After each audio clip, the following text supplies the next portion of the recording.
The following podcast is a presentation of This Is Infamous.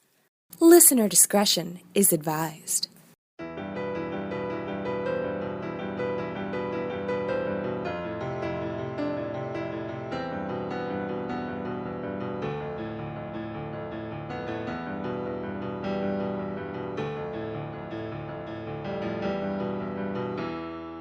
Welcome to Just the Worst Movie Review Podcast, episode number 24, to be perfectly precise. As usual, I'm your host, Billy Donnelly, who you can find at JoBlo.com. This is Infamous, and right here at Just the Worst Podcast. And as we do every week, as the show title itself dictates, we review movies. So what we do is we dive into the latest, biggest, largest new releases that are hitting theaters on any given weekend, particularly the weekend that's arriving, and break it down for you, let you know our thoughts on the film, and sort of open up the discussion for you to have some perspective and some insight as to how the film played particularly for us. So every single week, what I like to do is I like to bring in a rotating crop of critics, film writers, people who know movies to discuss these films. And this week, it is no different than any other week. An esteemed colleague joining me this week. You can find him, his work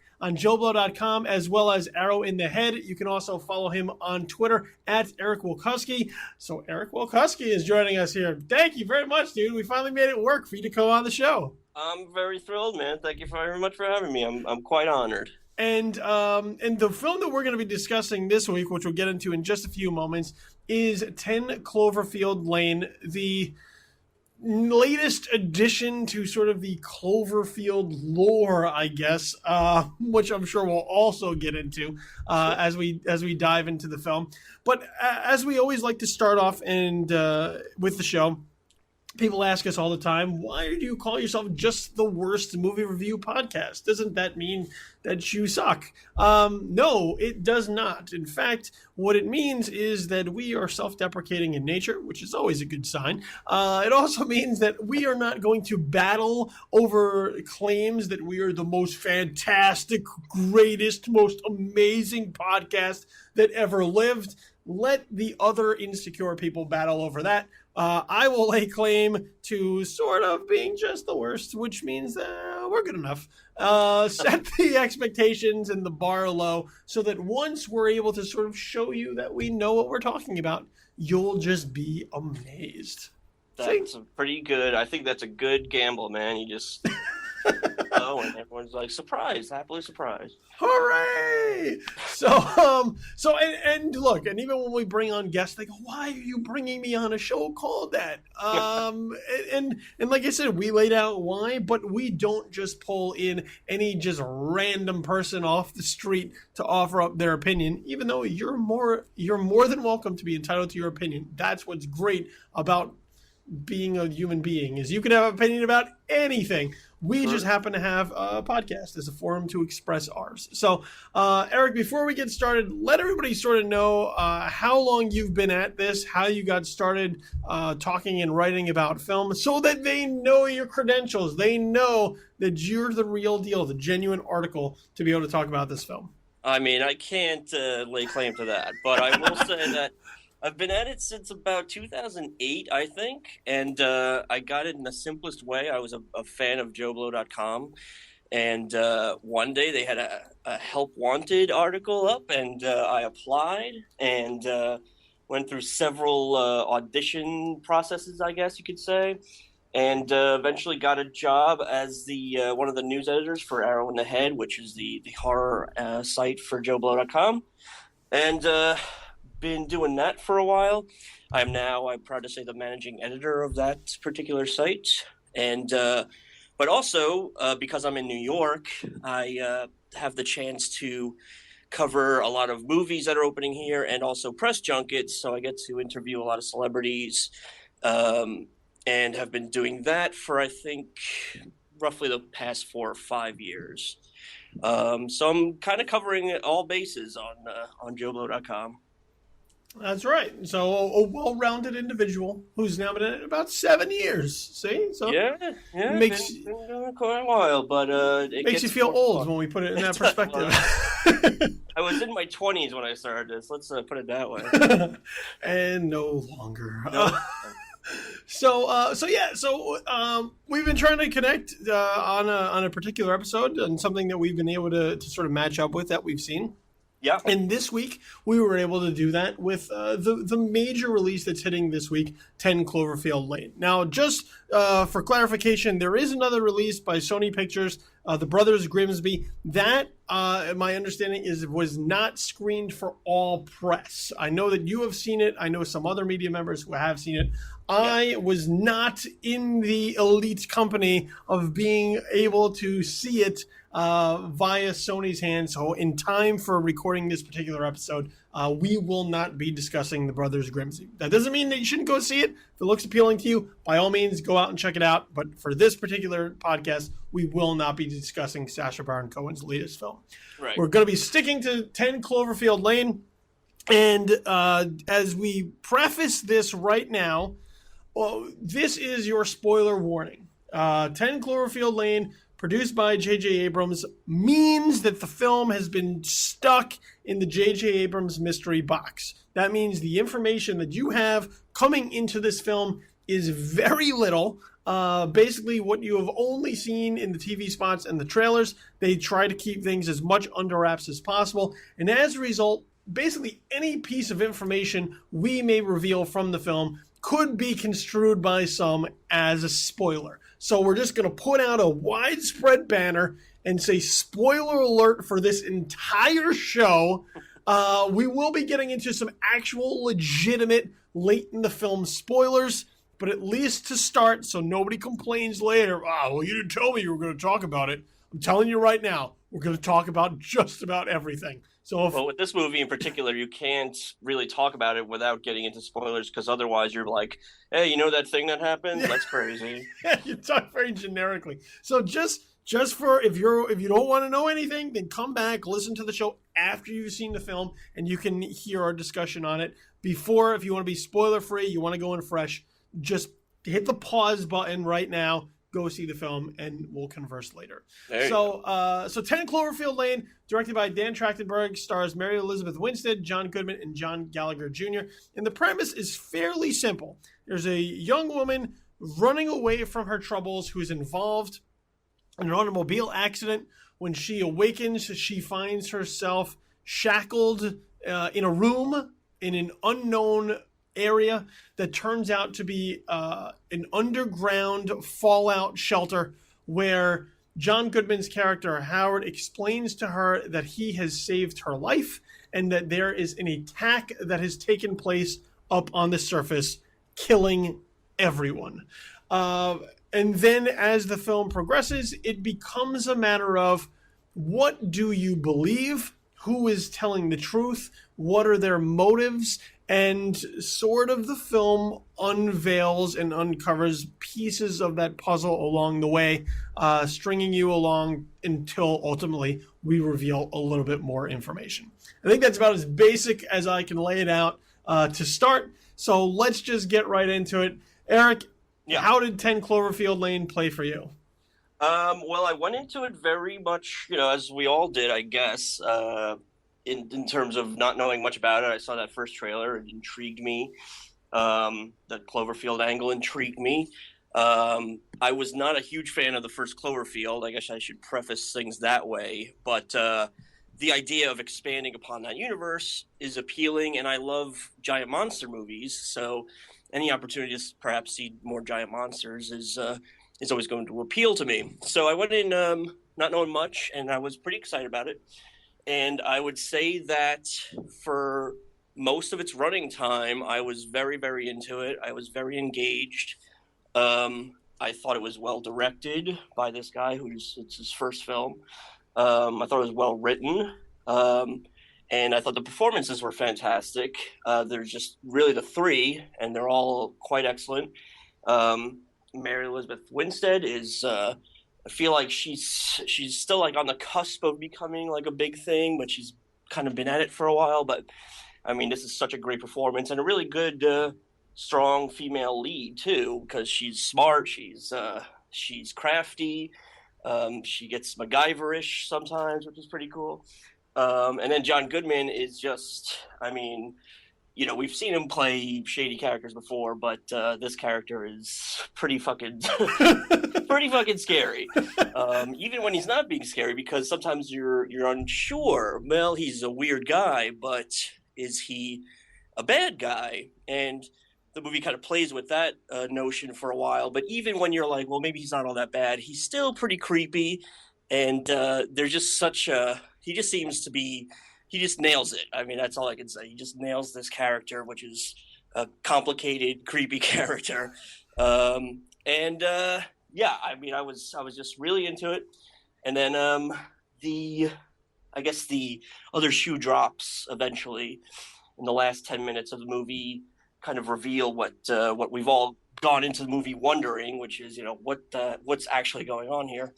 And that's when it's kind of stopped working for me, honestly. I just, it feels like we're in a different movie altogether. It feels literally like they stapled this ending onto a different movie. And I just felt myself going, man, I was really enjoying it. And what's going on here? Now it kind of leaves the door open for a sequel, a follow-up, and raises a lot of questions. And I guess if they ever get to them, I'm still curious. But I just can't help but feel like, boy, this movie was like so close to becoming like a new favorite of mine, really. And that ending just kind of didn't ruin it, because I still like the movie overall, but it definitely tainted the experience. And I left the theater a little bummed because of just how much I was enjoying it up until that point. So overall, I did like the movie, but it's definitely far from perfect, has a lot of issues, especially that ending. I'll get into the ending in a little bit. As far as the rest of the film, going in, I was sort of right there with you in that all we had known was sort of this movie came out of nowhere. The first trailer was attached to 13 Hours, the Michael Bay film earlier in the year. And this was a film that was sort of off the radar. It was a film that they did shoot a couple of years ago under a different title.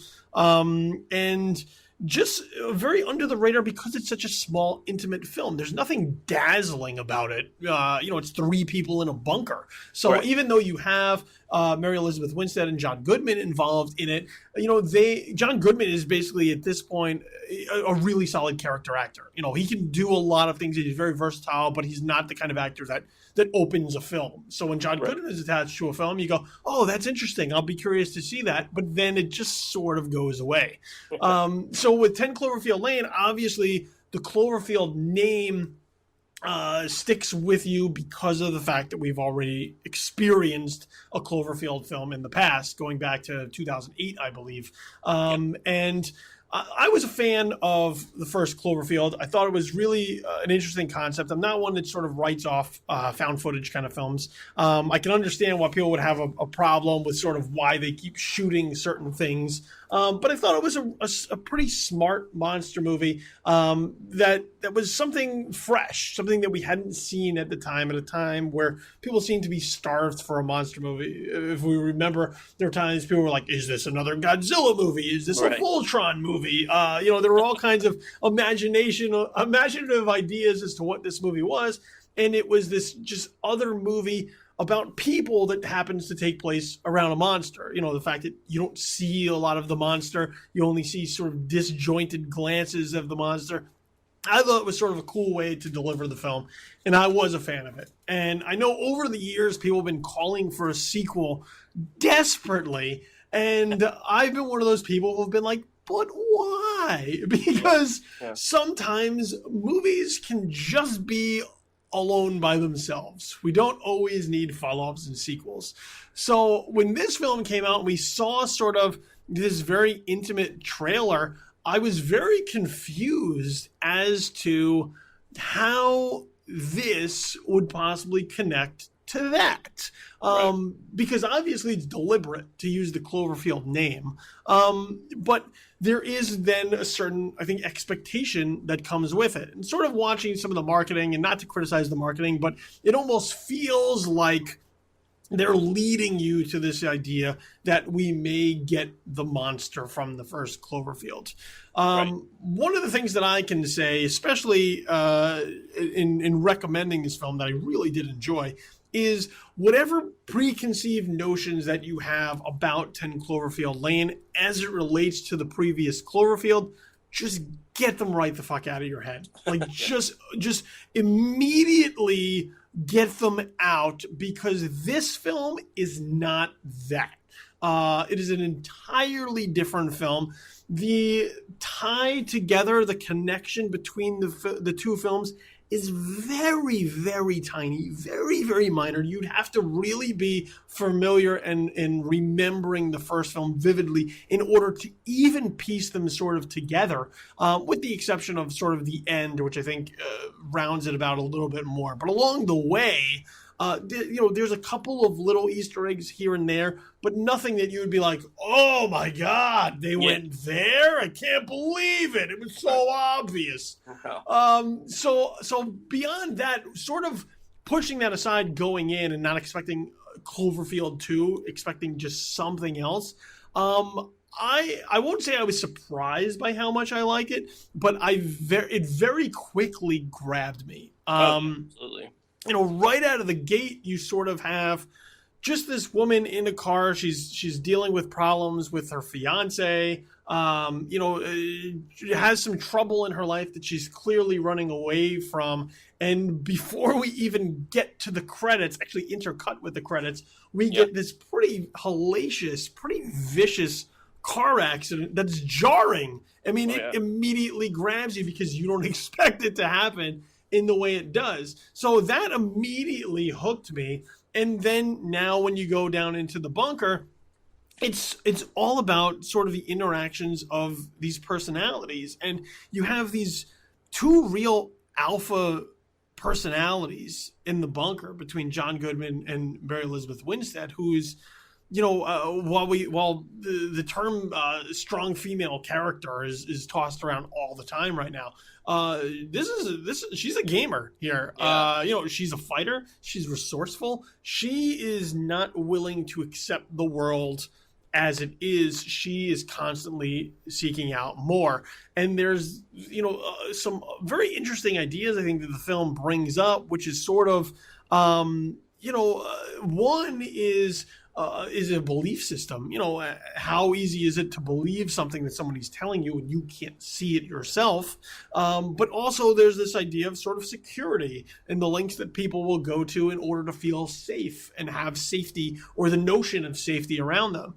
And I think as we sort of get deeper into the film and we examine some of these characters, some of that is a bit more prevalent and pretty thought-provoking. But I think just sort of sitting in this very simple setting with just 3 characters, it does so much in such a thrilling fashion to have you unsure of what's happening, unsure of where we're going, unsure of who these characters are, so that as 10 Cloverfield Lane plays out, the mystery box literally manifests in itself. And we're there to sort of unpack these clues and try and figure out if things are as they seem. Right, yeah. It's great. It's a great way of painting. I mean, it's the end of the world sort of thing, where it's like you're not sure if this guy is crazy or if he's just telling her that because he wants to keep her kidnapped.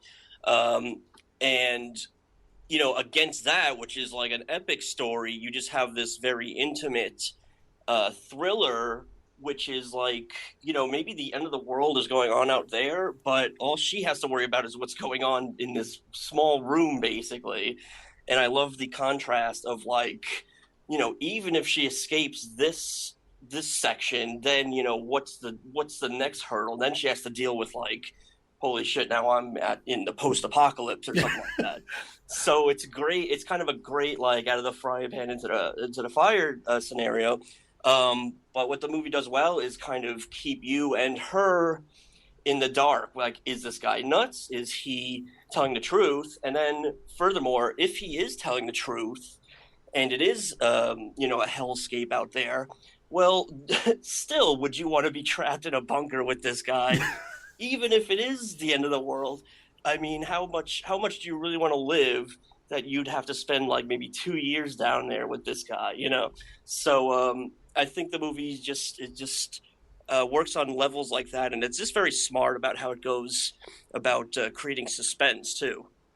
Yeah, it's sort of almost it's similar in a way towards the one sequence in Spielberg's War of the Worlds where Tom Cruise and his family are in that basement with the Tim Robbins character, right. and you're like, even though we're safe here, this guy's fucking nuts. Exactly. So like, are we better in here with that guy, or out, or taking our chances out there with those things?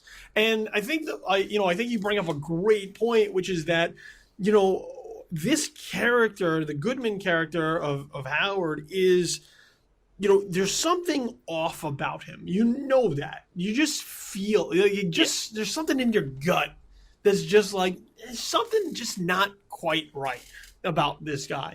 But the film really carefully walks that line between whether or not he's legitimate and on the level, or whether or not he's slightly crazy, because it sets him up as sort of this, I think the term they use is he has like a black belt in conspiracy theory. Right. Like he has. It's an eccentric guy overall. Yes. And that's never in question. Yeah, but at the same time, he is prepared. He has dedicated his life to preparing for this very scenario, and he keeps putting forth this idea that he saved them, and that he has put forth generosity in order to keep them alive, and he's being very hospitable towards them. So you look at that, and you can't be turned off too much by it, because you're, you know, on one level you're like, well, I guess he's a good Samaritan of sorts, but at the same time, he's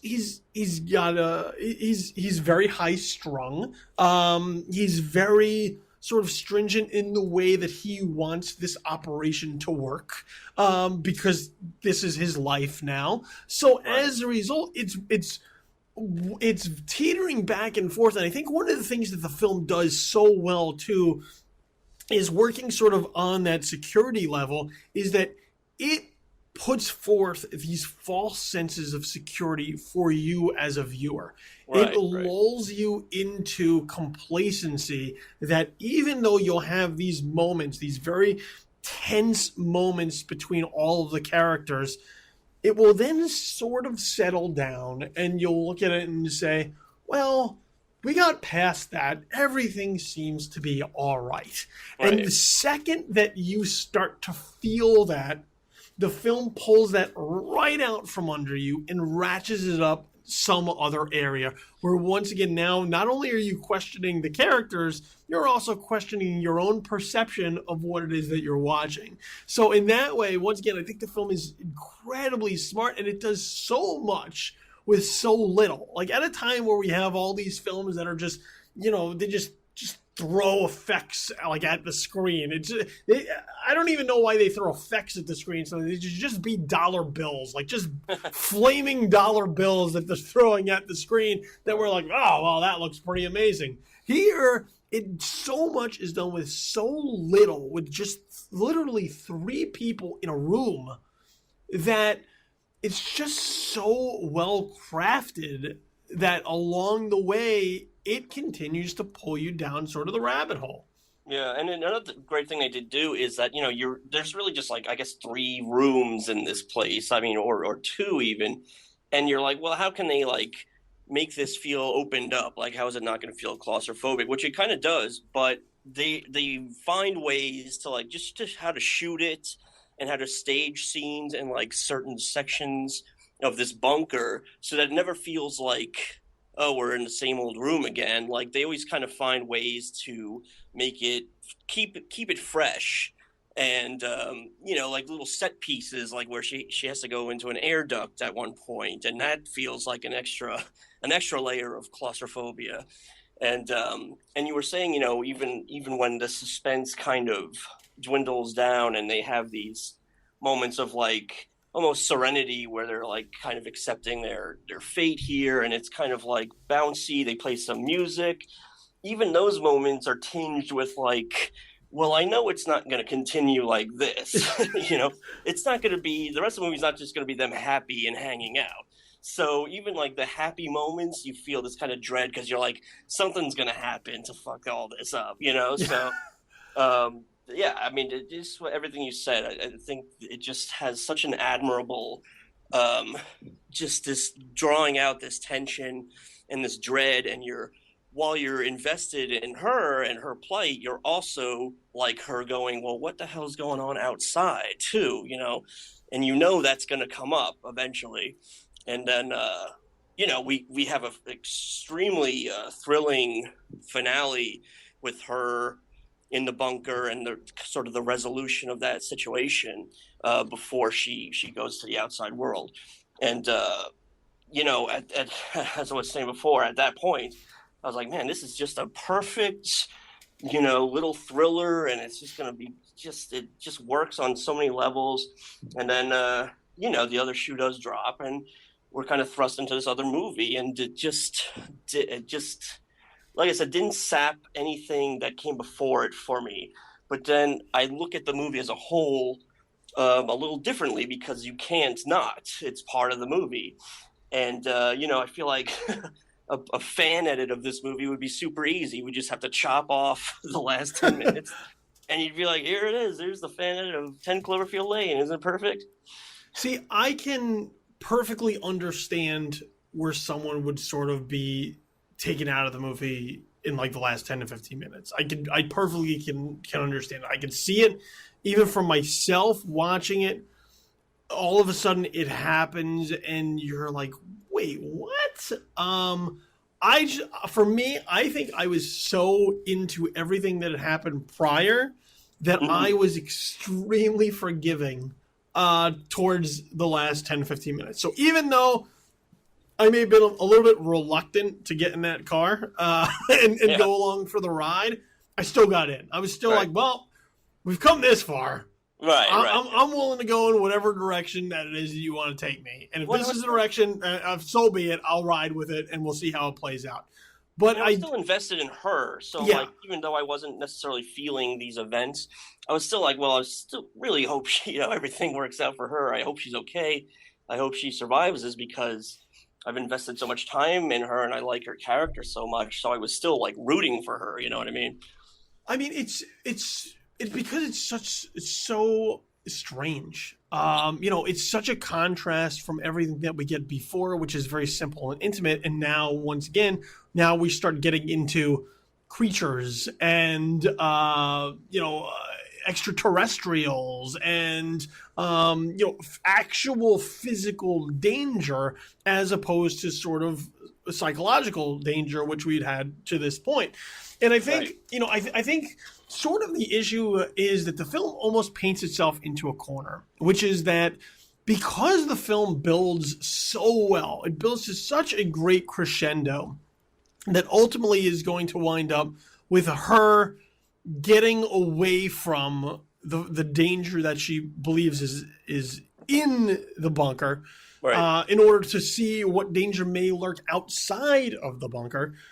In order to build to that point, especially in a feature film, for nothing to happen when she would emerge from the bunker, I think audiences would feel gypped. They would feel cheap. Like if this was, because there's very much parts of the film feel very much like a Twilight Zone episode or an Outer Limits episode, just sort of blown up to like a 2-hour running time.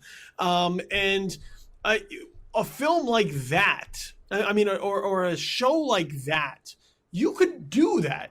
You could literally have someone come out of the bunker and nothing happens.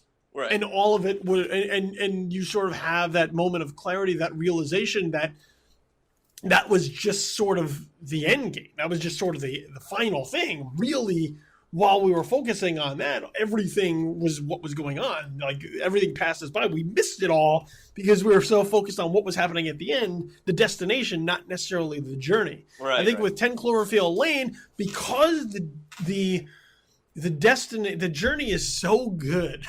Yeah. The destination has to go to a place to sort of make it count. Right. And I don't know that it necessarily hits. Now, like I said, I think I'm a bit more forgiving with the fact because I was just so into everything that we had that I was just like, fuck it, whatever. All right, then we're going with aliens. All right, I'm with aliens. So be it. On a second viewing, now that you know what it is, I might, someone like me might find it easier to swallow now that I know what it's going to be, and I can just say, okay, well, now let me just appreciate it on this level.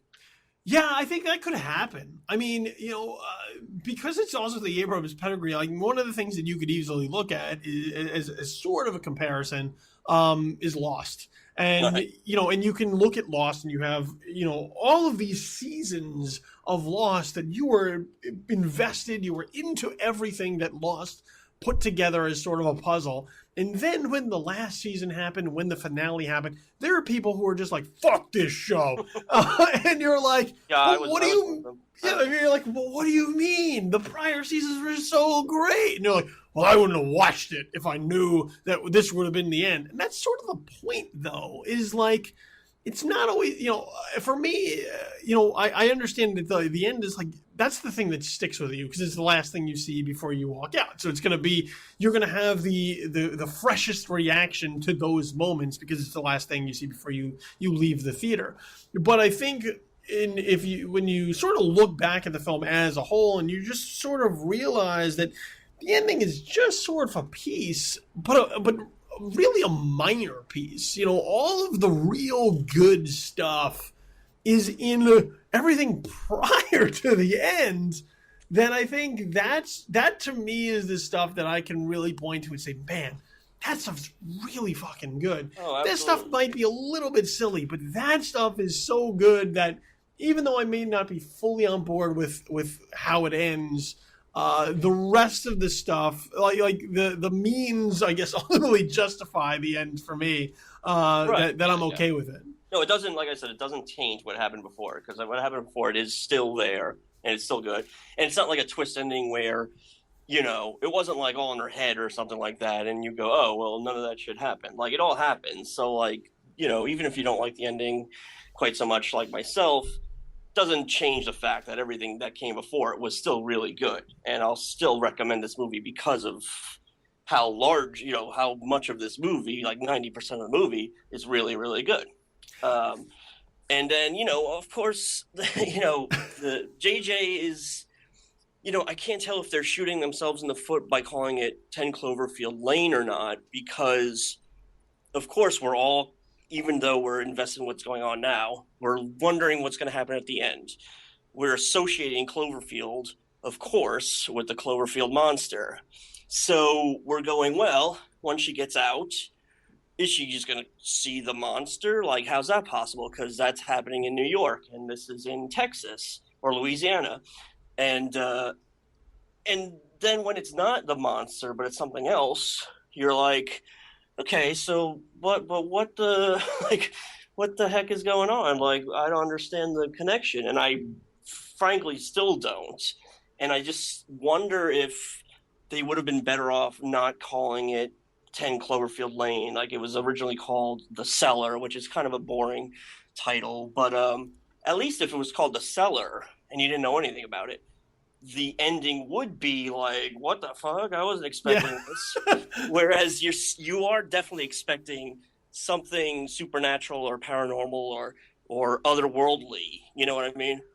Yeah, I mean, I would agree with you on that point because of the fact that, I mean, you are automatically associating it. And if it was just this other movie and then it just sort of veers off in this weird direction, you'd be like, well, I didn't fucking see that coming. Yeah, exactly. As opposed to like, oh, I thought we were going to get the monster, and then you feel sort of let down. But I don't know that. I mean, look, I don't know that it's necessarily the film's fault. I think sometimes it's the viewer's fault. And I'm not one who's just like, "Damn you, viewers, you're always wrong." Sure. But I feel some of those problems for audiences are self-created. That they do go into a film sort of having written the film themselves. Well, this is what I think is going to happen. And then when the film doesn't cater to what it is that they want, then they're disappointed. Well, like, if that's the movie you wanted to make, just go fucking make it.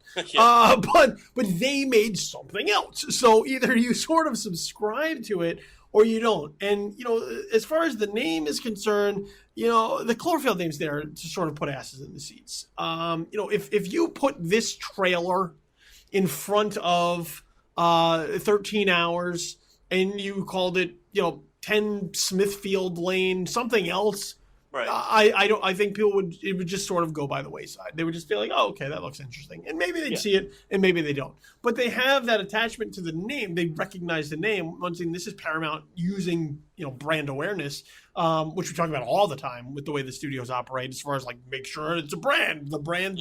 That's what sells. So they're using the brand. And, I think I wasn't necessarily, I didn't find it problematic to have the Cloverfield name attached to it because I was sort of able to separate myself and say, well, I don't think we're getting that movie. This doesn't look anything like that movie. Right. What we saw with the trailers for the first Cloverfield film, clearly there was something menacing out there in the streets that people needed. I mean, the Statue of Liberty's head flew across the fucking road, and you were like, whoa, shit, there's some real bad shit going on here.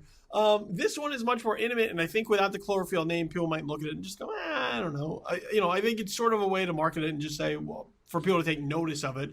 But by that same token, you also do run into sort of that danger zone of people saying, well, this isn't Cloverfield. So that's, I think, the problem, not for me, but for them, whereas even if people, just random, Joe Public moviegoer, even if they're into the movie like we were, when it doesn't deliver what they're expecting it to deliver, you could get some really bad, exit polling. That could be the problem for these guys.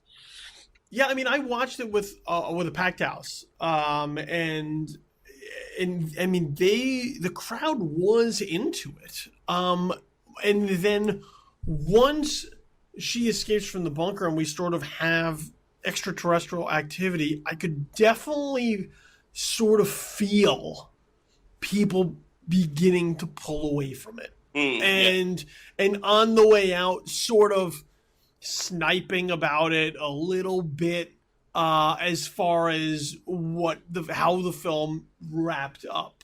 But once again, I don't know, with the way that the film is constructed and how it's laid out, that the film could please those people, because once again, the only other way I think to sort of have it out is for her to emerge from the bunker and nothing happens. She, she sort of walks out. Maybe, there's a case where the suit gets ripped. She's frantically taping it. And then she ultimately comes to the realization that I can breathe this air. So if that's the case and you emerge and she takes sort of her oxygen mask off and realizes, we're okay. This is safe. I went through all that shit down there for nothing. Right. It may be a more sensible solution, a sensible ending to the film. But I think people would then be like, "Oh, what? That's it." Right. So I think it's just it's a problem that I don't know that the film can avoid. So as a result, they go with the path of, fuck it, let's just throw some aliens in there. Well, they could have put the Cloverfield monster in there, and that's, regardless of why is the Cloverfield monster there and also New York. That was a route they could have gone, and it would have been oh, I see why you called it 10 Cloverfield Lane. I mean, as it is, that's just the name of the guy's house. Yeah. But they don't do that. They introduce different creatures and different monsters, and there are no overt connections to the first film, which, you know, again, I'm okay with that because I like the movie overall. But I think it's just going to leave a lot of people scratching their heads like, well, what did we just watch? Look, I see your point. I think if you put that monster in there, though, it feels really sort of matter of fact. Like if the monster shows up, it'll sort of get like that cheap pop where people are like, oh yeah, see, this is why it's called Cloverfield. But it would have felt so like you would have sort of known that it was coming. Like you would have been like, oh, I've been waiting for this the whole time. And I think by sort of going off in this other extremely weird direction, while it is off-putting, I don't know if it's the right word. While it is jarring, though, I don't think it ultimately takes away from my enjoyment of the film. I think Mary Elizabeth Winstead is killer in this movie. And I think you made a great point before, which is that she's sort of been on the cusp. Was fantastic in Scott Pilgrim versus the World. Had the Thing movie that was sort of set up to maybe push her to that next level, but the film just didn't quite work out. And as a result, she's been sort of doing smaller films, not films that are bigger budget or that are higher profile, like Smash, which she was really good at. Yeah, and sort of just building her profile of work so that when she has a film like this where she truly stands out and is able to sort of go toe-to-toe with John Goodman, who you already know is legit, I think that helps escalate her profile. And once again, because she's going there with John Goodman, and here you have, just in physical nature alone, he's a big man. And I'm not and granted, he's lost a lot of weight and he's in much better shape than he ever has been in before in his whole life, but he's still sort of this hulking big presence. And here you have sort of this smaller female figure going toe to toe with him. And it just, I think, sort of also speaks to the fierceness of that character, that she is willing to stand up to this guy, that she is willing to sort of question him at every turn, that she is sort of willing to poke the bear at different instances, that you do get along with this character. You're like, all right, yeah. And on top of that, I think it's also, I think the performance of John Gallagher Jr. is also underrated and sort of understated, because he's just sort of this other guy in the bunker. And, he provides some comic relief, but he also plays along with the mystery because he's there to sort of validate different things when it's time for them to take a turn. So while she may say, look, I think this guy's crazy, he's like, nah, he's been building it for years, and I helped him build it, and he's legitimate. Well, and he also says he saw this cataclysmic event, which legitimizes that threat. But I thought what was interesting about that character, maybe this was just me, but I was always kind of wondering, like, if there was something else going on with him, because he just seemed like so nice and so kind of rational and on her level, and they're both kind of up against John Goodman, who's very, as you mentioned, high-strung and paranoid and just kind of like short-fused. And I was always like, is there going to be a twist with this character where he turns out to be like an uber creep or something like that? And it doesn't go there. And I'm kind of glad it didn't. But I was always like, there was a little something off about him, where it was just like he was too nice, he was too sweet. I was like, there's going to be something weird about this guy. I just know it. No, but I think that's one of the great things about the film is that it perfectly establishes the premise of trust no one. There is you viewing John Goodman and saying, I don't know if I can trust this guy. Like I understand what he's doing, but is it legitimate? Do I trust him? Do I believe everything that he's saying? Then you look at John Gallagher's Emmett and you go, well, what about this guy? Like, is he on the level? Like, he's legitimizing all these things, whether they're good or bad, and he's shedding a lot of light on different things that we're questioning. But can I trust him? Right. Then there's also the idea that it starts to enter in your head along the way is, can I trust Mary Elizabeth Winstead? Like, while I understand her frustration, isn't there just something to saying thank you for allowing me in your bunker to stay alive while these people up on the surface are like fucking melting? So so there's that aspect to it too, where you almost have to start to question her. And even though you're with her, the film enters enough doubt all the time as to who these characters are and what they're doing that you can't really trust anyone. As you watch them do everything, you're sort of skeptical of everything that they're putting out there on the table. And I think that's what really helps build the tension in this film. Waiting for that other shoe to drop is like, well, how ultimately is this going to shake out? Like, who are they all bad? Are any of them good? Are some of them slightly good? Is it just lots of shades of gray? How are we going to emerge from this situation, and with who? And for that, I think Dan Trachtenberg has really put together an amazing film. We can differ and argue about sort of the last 10 to 15 minutes, but I think everything prior to that, I think is truly outstanding. No question. Yeah, I'm fully on board with that, and like I said, I'm recommending the film. I'm not even going to spoil it for anybody who wants to. Like, I mean, we talked about it like here, but just to friends of mine who kind of want to know, what are the overt connections to Cloverfield, blah blah blah. I'm saying, you know what, just go see it. It's a good movie. We'll talk about it later, but I'm definitely like recommending it to people because I think there's enough that's so solid about it that even if you're a little taken aback by the ending, you still got to give the movie like huge props for what it accomplishes. Yeah, I recommend this one big time. With once again the caveat of don't go in expecting Cloverfield, because it's frankly better. I mean, it's for me, definitely way better than Cloverfield. Yeah, I think it's better than Cloverfield, and that's as somebody who's a fan of Cloverfield. Yeah. It's just a different film. So don't set yourself up for failure by expecting a film that this is not going to be, because I think it delivers on a totally different level as a totally separate entity. And that's why I would absolutely recommend viewing it. But if you go in like, well, when are we going to see the monster? And how does this connect to Cloverfield?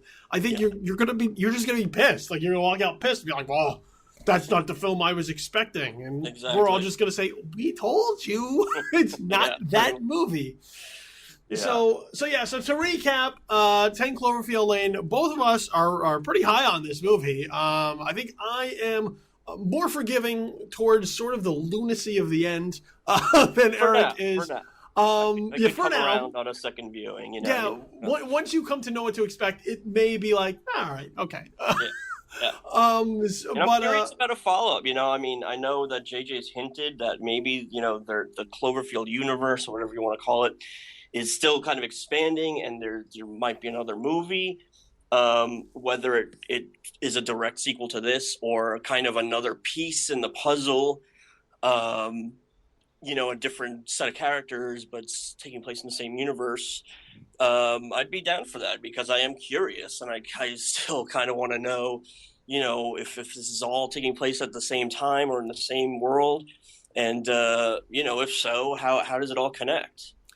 I would be perfectly okay with it just sort of being like a Cloverfield anthology with with just the Cloverfield name being the commonality, and each new film just sort of doing something different. Because I don't know that you could duplicate this or try to add on to this without it feeling not cheap, but just like it's trying to go for something similar. Cloverfield is its own unique thing all by itself.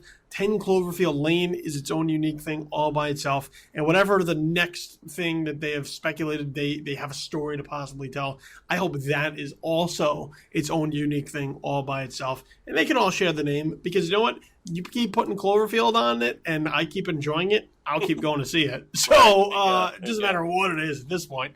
So I'm totally on board with it. And like I said, the both of us highly recommend 10 Cloverfield Lane. Absolutely check it out. But preconceived notions, check those at the door. That's the way I think you'll best find enjoyment in this film. Expect a solid thriller, and that's what you'll get.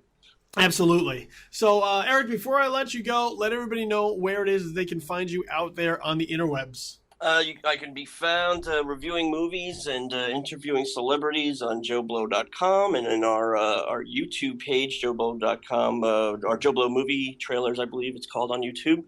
If you look at the celebrity interviews, you'll see me and Jimmy O doing, he's the West Coast colleague. And then Arrow in the Head, which is I'm the managing editor, and I'm not really writing many articles for that anymore. But, I'm just kind of overseeing the features and reviews and everything like that. But I have a stockpile of old articles that you can read going all the way back to 2008. So I think I even wrote some articles about Cloverfield, believe it or not. That's how long I've been around. So, you could click on my name and go into the archives. So there you go. And also be sure to follow Eric on Twitter at Eric Walkuski, and for all of the random musings that come out of his head. That's the way that works as well. Be sure to follow our social media pages as well. Hit us up on Twitter at JTW Podcast. That is the official Twitter handle of Just the Worst Podcast. So when we put up a new show, we'll let you know there. So be sure to follow that. Also, our home mothership at Tis Infamous. So that is the official Twitter handle of This Is Infamous. Make sure you follow that as well, as we are undergoing reconstruction. So once that is all fixed, you'll be notified there as well. And all the random ramblings and musings that come out of my head, you can follow at Infamous Kid, 2 Ds at the end there. And my stream of consciousness will haunt you on a daily basis. Over on Facebook, facebook.com/Just the Worst Podcast, facebook.com/TisInfamous, and facebook.com/Billy the Kid. Work through those Facebook algorithms that are a pain in the ass for your newsfeed, but if you really just sort of break down those walls, you'll get whatever content and notifications go up there as well. Podcast can be found at soundcloud.com. That's soundcloud.com/JustTheWorstPodcast. Or if you have an Android or Apple device, you download yourself the SoundCloud app. This way you can take all of our shows and all of their episodes with you on the go. You have them on your phone, on your tablet, whatever it is that you carry with you. Anytime you want to hear my soothing voice, pull up the SoundCloud app, any of those podcasts. And for this particular one, you get me and Eric Walkuski discussing 10 Cloverfield Lane. So soundcloud.com/JustTheWorstPodcast or the SoundCloud app. You can find my work on a regular basis at joeblow.com. This is Infamous, and of course, right here at Just the Worst Podcast. I want to thank my guest, Eric Walkuski. It's been a pleasure, dude. Thank you so much, man. I really appreciate it. Glad we worked it out for this particular edition as well, and look forward to future invites. They better be on the way. Absolutely. We'll put you into our all-star panel crew. Nice. Sounds good to me, man. For future episodes. I've been your host, Billy Donnelly. This has been Just the Worst Movie Review Podcast, episode number 24. Be sure to find something out there good to see, because if you look hard enough, you'll always find a good movie. In the meantime, though, I'll be back next week with somebody else to talk about other movies. So have yourself a pleasant, immediate future. We're out. Peace.